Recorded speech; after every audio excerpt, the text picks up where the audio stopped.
We are 30 days into the war in Iran, and the global economy is bleeding. Supply chains are fracturing, stock markets are flashing red, and years of investments are vanishing almost overnight. Look at the ocean freight lines. With the conflict escalating, crude oil and natural gas prices are surging. Bottlenecks at sea are threatening the exact energy supplies that major economies rely on to function. In the middle of this chaos, a classified phone call took place on March 24, 2026, between the U.S. President Donald Trump and Indian Prime Minister Narendra Modi. For India, the primary agenda was survival.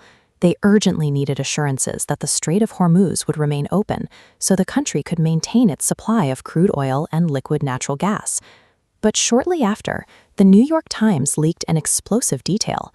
According to their sources, Trump and Modi weren't the only ones on the line. Elon Musk was reportedly listening in on the call. This raises an immediate question. Why is a private billionaire with no official diplomatic title sitting in on a highly sensitive, wartime discussion between two heads of state?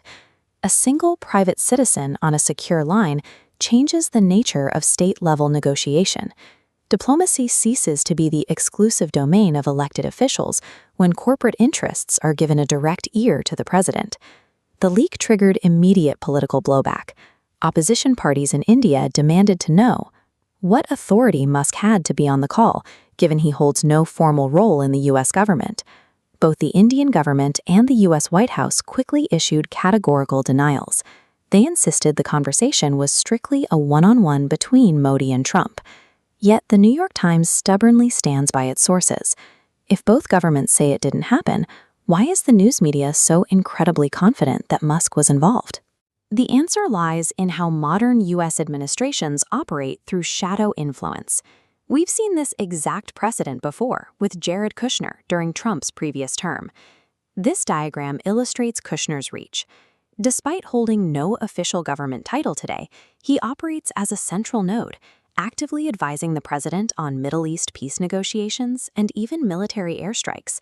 And if you track the data streams flowing back, a severe conflict of interest emerges.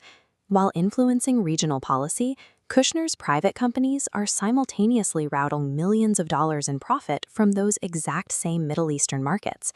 Musk follows a similar pattern.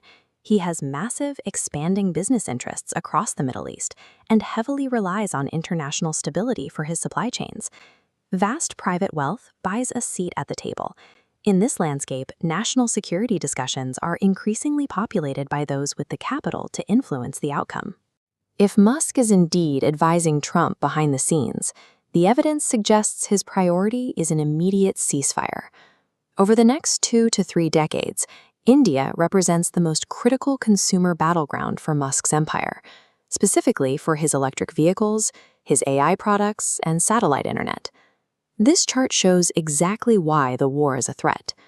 As the red line representing the duration of the conflict climbs, the blue area tracking the purchasing power of the Indian middle class rapidly collapses from inflation and market crashes.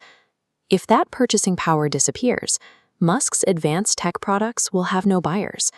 A prolonged war systematically dismantles the consumer base his companies rely on.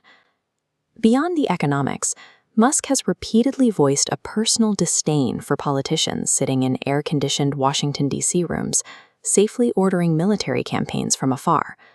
The reality on the ground is grim. We've already seen 5,000 lives lost in Iran, echoing the grinding, documented slaughter of young men we watched unfold in Ukraine.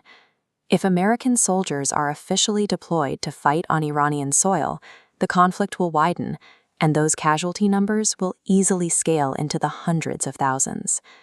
The survival of a global tech empire now depends on a stable world order. For these billionaires, peace has become a cold, calculated business necessity.